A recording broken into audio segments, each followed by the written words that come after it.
बिस्मिल्लाहिर्रहमानिर्रहीम। असल बात से मैं हूँ इकबाल जंजुआ। पाकिस्तान में क्या हो रहा है, किस तरह से जल रहा है, किस तरह से रैप हो रहे हैं, किस तरह से झूठ बोला जा रहा है, किस तरह से आइन और कानून की धज्जियाँ उड़ाई जा रही हैं। आम आदमी तो दूर की बात है, नया पिंडोरा बॉक्स के सदर के दस्तखत जाली करके जो सीक्रेट एक्ट का कानून है उसको इन्होंने इम्प्लीमेंट कर दिया। हर 10 मिनट के बाद बंदा सोचता है कि मैं इस पे पूरी डिबेट कर सकता हूँ। अभी वो उस पर सोच ही रहा होता है, पॉइंट जमा कर रहा होता है, तो एक नई चीज़ सामने आ जाती है। कल से मुसलसल ये चल रहा है कि कभी किसी फैक्ट्री में आग लग जाती है, कभी किसी हादसे का ट्रेन किसी हादसे का शिकार हो जाती है, कभी कोई बड़ी कोच जो है वो एक्सीडेंट होती है और उसे 20 से 22 बंदे मर जाते हैं। उससे खबर हटती है तो छोटी बच्ची जो मुलाजमा होती है उसके साथ रैप करके उसे कत्ल किया जाता है। उसकी खबर अभी गर्म ही रहती है तो एक और ख़बर आ जाती है कि किसी एक और बच्ची के साथ जुल्म हो गया। लेकिन इसके साथ जो फस्तायत कायम है वो मुसलसल जारी है। बिल्कुल इसी तरह से जैसे हम इस बात से अंदाज़ा लगा सकते हैं कि मुल्क किस तरफ जा रहा है। एक पेशेंट है, मरीज़ है, वो अगर किसी मूज़ी मर्ज़ का शिकार है, कैंसर है, तो उसे जब हॉस्पिटल लेके जाएंगे तो उसकी जैसे जैसे वक्त गुज़रता जाएगा डॉक्टरों की ट्रीटमेंट के साथ साथ उसकी सेहत बेहतर होती जाएगी या नज़र आएगा कि इसकी हालत बेहतर है। तो जैसे जैसे उसकी हालत बेहतर हो जाएगी आम आदमी ये तजिया करेगा कि ये मरीज़ ठीक होता जा रहा है, उम्मीद है 1 महीने में ये खड़ा हो जाएगा, चलना फिरना शुरू कर देगा।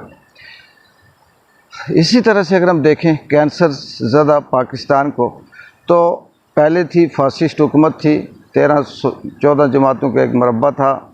उसमें रजीम चेंज की शक्ल में सारे डाकू चोर लुटेरे बैठे हुए थे। उनकी हुकूमत ख़त्म हुई तो न्यू केयर टेकर के नाम से एक हुकूमत आई।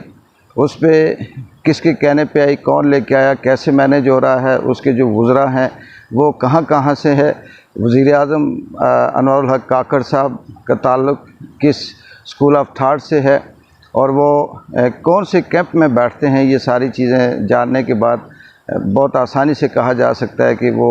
किस तरफ जा रहे हैं, ये क्या सोच रखते हैं। लेकिन इसके बावजूद भी ये उम्मीद लगाई जा सकती थी कि ये कम से कम उस फासिस्ट हुकूमत से बेहतर होंगे जो यहाँ पे दुश्मनी, नफ़रत और बुग़्ज़ की बुनियाद पे आई थी, करप्शन की बुनियाद पे आई थी, अपने एहसासों को बढ़ाने की बुनियाद पे आई थी और अपने केसेस को ख़त्म करने पे आई थी।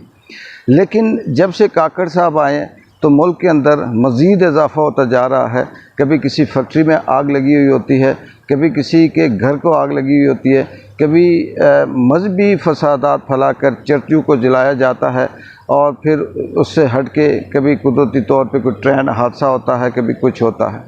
ये चीज़ अभी चल ही रही थी। कल से एक ख़बर गर्म थी कि सदर आरिफ अलवी साहब ने सीक्रेट एक्ट पे साइन करके तो ये कानून बना दिया कि अब पाकिस्तान के अंदर चाहे एजेंसियाँ जिससे चाहे बग़ैर किसी वारंट के, बग़ैर किसी नोटिस के वो छापा मार सकती हैं, गिरफ़्तार कर सकती हैं और इसकी सज़ा ये हो सकती है। ये ख़बरें भी चली रही थी कि बीच में से एक ब्रेकिंग न्यूज़ आई कि अलवी साहब ने ट्वीट किया जिसमें उन्होंने कहा जी कि खुदा गवाह है, मैंने ऐसा सीक्रेट एक्ट पे साइन नहीं किए, मेरे पास डॉक्यूमेंट्स आए थे, मैंने ये कहा था कि इसके कुछ शिक्कें ऐसी हैं जिससे मैं इत्तफाक नहीं करता, मैंने अपने अमले को दिया कि वापस कर दें और फिर 2-3 दफ़ा पूछा भी कि बग़ैर साइन के वापस किया, उन्होंने कहा जी हमने भेज दिया लेकिन ये साइन मेरे जाली किए गए और उसके बाद मैं माज़रत ख्वाह हूँ कौम से, फ़लाँ से। 2-3 सवाल पैदा होते हैं कि सदर साहब कोई चपरासी तो है नहीं या स्कूल के मास्टर तो है नहीं कि उनकी जगह किसी ने साइन कर दिए और करके तो फिर वो ला इल्म भी हैं, बेखबर भी हैं। 2 दिन से मीडिया पे मुसलसल ख़बरें चल रही हैं, या तो वो टीवी नहीं देखते या फिर उन्हें समझ नहीं आई कि 2 दिन से इतनी बड़ी ख़बरें आ रही हैं और उन्हें आज पता चला कि उनका जो डॉक्यूमेंट्स थे बग़ैर दस्तखत के जो उन्होंने वापस भेजे उन पे जाली दस्तखत कर दिए गए। दूसरा सवाल ये पैदा होता है कि अगर ये ऐसा ही है, जाली दस्तखत है, तो सदर साहब को चाहिए कि फ़ौरन तौर पर उनके ख़िलाफ़ केस करें, जो अपना अमला है पर्चा दर्ज करवाएं जो भी एक्ट बनता है, गद्दारी का बनता है, फ्रॉड केस, झूठ जो भी बनता है, उस पे उन्हें बिल्कुल लाइन हाज़िर करें, चीफ़ जस्टिस से इस्तिफ़ा करें, पटिशन दायर करें और उनके ख़िलाफ़ केस करें।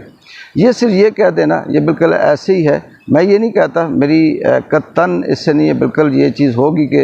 सदर साहब ने दस्तखत नहीं किए होंगे, क्योंकि जिस तरह से माहौल चल रहा है, जिस तरह से फस्तायत चल रही है, कुछ भी हो सकता है। डंडे के ज़ोर पे कह के बयानिया ख़राब किया जा सकता है, अलवी साहब की रेपुटेशन को ख़राब किए जाने का मकसद होगा। फिर ये होगा कि चलें ठीक है जी, एक दफ़ा हमने इस बात को छेड़ दिया तो जो हटाने का इसके पीछे मकसद होगा, बहुत कुछ इसके पीछे होगा, क्योंकि जिस तरह से पाकिस्तान के अंदर सियासत चल रही है उसमें ये बैद नहीं है कि इसके पीछे क्या प्लान होगा, क्या मकसद होगा। हो सकता है कि हम जो तजिया कर रहे हैं ये कोई बात ही ना हो, और जिन्होंने इसको स्क्रिप्ट को लिखा है, जो प्लान किए, तो पता चले कि वो प्लान ही कुछ और है, उसका रिज़ल्ट कुछ और निकलता है। लेकिन इसके बावजूद भी ज़ाहिर सदर साहब इस मुल्क के सुप्रीम अथॉरिटी हैं, वो शहरी भी हैं, उन्हें उनके साथ धोखा भी हुआ है, और वो इस चीज़ को सामने लेके आए, कोर्ट पे लेके आए, और फिर ये जो कह रहे हैं कि मैं माफ़ी मांगता हूँ उनसे जो इनसे मुतासर होंगे,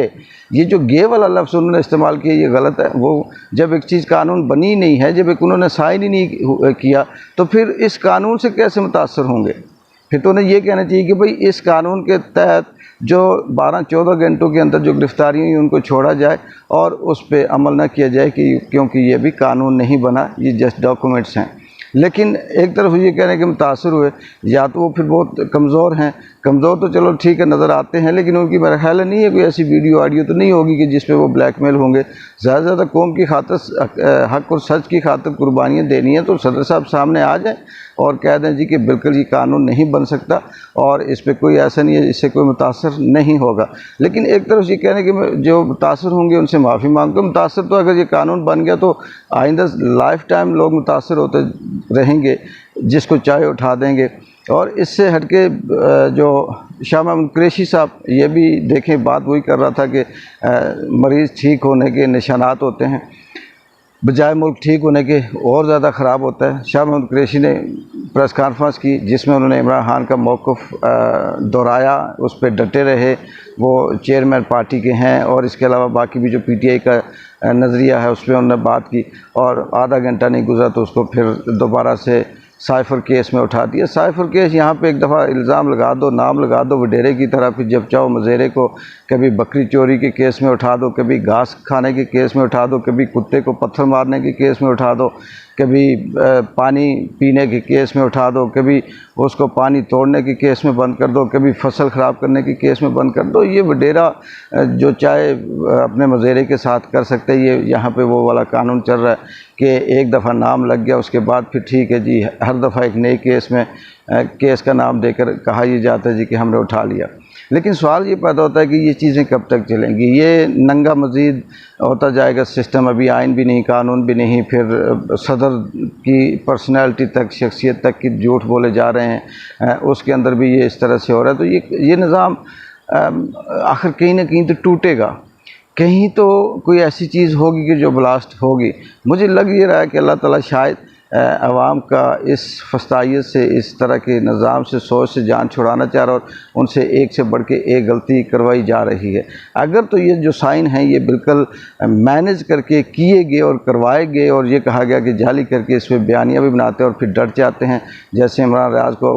पिछले 3 महीने से अगवा किया हुआ और अभी तक पता नहीं चल रहा, और जब थाना कचहरी IG DIG के पास जाए वो कहते हैं हमें पता ही नहीं है। आखिर इसी मुल्क के अंदर होगा, क्यों नहीं पता है? पता सब होता है। इसी तरह से ये भी होगा कि बस ठीक है, साइन जाली हैं या असली हैं, डिग्री असली हो या नकली हो, डिग्री होती है, वो भी कहेंगे साइन होते हैं, तो ठीक है जी इससे हम चलाते हैं, और उसके बाद इस बयानी को फिर कानून बना देते हैं, और अलवी साहब फिर वहाँ पर बैठ के बेशक ट्वीट करते रहें और बयानियाँ देते रहें। हालात बहुत ज़्यादा ख़राब हैं। मैं इंशाअल्लाह अगले वीलॉग में आपको बताऊंगा कि मंजूर पश्तीन ने जो जलसा किया, जुलूस किया, इसमें जो उन्होंने तकरीरें की, वहाँ की शुरा ने जो तकरीरें की, मज़ारी की बेटी ने जो तकरीर की, उसका नाम है मेरे जहन से निकल गया, और इसके पीछे क्या हो सकता है और ये किस तरह से मैनेज हो सकता है, इस पर मैं बात करूँगा। और ये क्यों होता है, ये चीज़ें बहुत आम सी हैं, हमारे यहाँ भी सियासत में इलेक्शन के दौरान ऐसे ही किया जाता है। और दूसरी बात यह है कि पाकिस्तान में